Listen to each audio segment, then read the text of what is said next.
Je continue à enseigner au sujet de la prière, et plus particulièrement sur la prière du Nouveau Testament, après que Jésus soit venu et nous ait réconciliés avec Dieu, par rapport à la façon dont on priait dans l'Ancien Testament. Et ce sujet est une nouveauté pour la plupart des gens. Beaucoup n'ont jamais pensé, ni même envisagé qu'il puisse exister une manière différente de prier entre le Nouveau Testament et l'Ancien Testament. Certaines personnes pensent seulement, dans le Nouveau Testament, nous prions au nom de Jésus, sans même savoir ce que cela signifie. Donc dans cette série, j'enseigne au sujet de la prière et cet enseignement est également disponible en livre qui porte le même titre, Une meilleure manière de prier. Il est disponible en espagnol, en français et d'autres langues. Il existe aussi un manuel d'études qui ajoute au livre et cette série est également accessible sous forme de CD ou DVD. Et je vous encourage vraiment à vous procurer ces ressources parce que les sujets que j'aborde ici sont radicalement différents de la manière dont la plupart des gens pensent au sujet de la prière et c'est l'une des raisons pour lesquelles ils n'obtiennent pas de bons résultats. Lorsque le Seigneur nous a dit d'utiliser son nom, ce que vous demanderez au Père en mon nom, il vous le donnera, la plupart des gens ne comprennent pas qu'il ne s'agit pas simplement de dire au nom de Jésus. Cela va bien au-delà du fait de prononcer certains mots. Comprenez-vous ce que cela signifie? Comprenez-vous ce que Jésus a fait?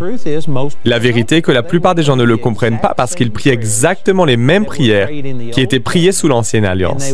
Ils prient de la même manière tout en étant sous la Nouvelle Alliance, en se contentant d'ajouter au nom de Jésus à la fin de leur prière. Et dans un sens, cela revient à prononcer le nom de Jésus en vain. Lorsque vous dites au nom de Jésus, cela signifie grâce à ce que Jésus a fait, parce qu'il a payé pour mes péchés, parce qu'il m'a réconcilié avec Dieu, parce qu'il a intercédé, qu'il a gagné ta faveur pour moi. Père, je crois et maintenant je reçois grâce à ce que Jésus a fait. C'est ce que vous devriez avoir à la pensée lorsque vous utilisez le nom de Jésus. Et pourtant, les gens viennent me voir par milliers pour me poser des questions du style « Pourquoi Dieu ne m'a-t-il pas guéri? Je jeûne, je prie, je paie ma dîme, je vais à l'église, je mène une vie sainte, je fais tout ce que je peux. Pourquoi Dieu ne m'a pas guéri? » Certains d'entre vous qui regardent cette émission ont exactement cette attitude vis-à-vis de Dieu. Et croyez-moi, ce genre de propos suffisent à expliquer pourquoi Dieu ne vous a pas guéri. Vous ne pointez pas du doigt ce que Jésus a fait pour vous, mais plutôt ce que vous avez fait pour Jésus. Vous vous dites, parce que j'ai fait telle ou telle chose, Dieu agira dans ma vie à cause de ce que j'ai fait. C'est être opposé au Christ. C'est prononcer le nom de Jésus en vain. Vous n'êtes pas en train d'approcher Dieu en fonction de ce que Jésus a fait, vous êtes en train d'approcher Dieu en fonction de ce que vous avez fait.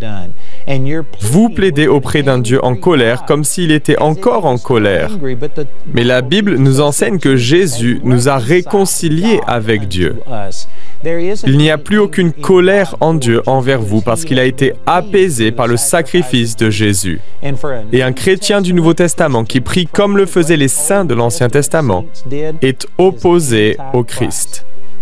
Je ne dis pas que vous êtes opposé au Christ ou antichrist, ou que vous êtes du diable, mais que cette mentalité va à l'encontre de ce que Jésus a fait. Cela annule ce que Jésus a fait. Lorsque vous ajoutez au nom de Jésus à la fin de votre prière sans y penser, vous prononcez le nom de Jésus en vain.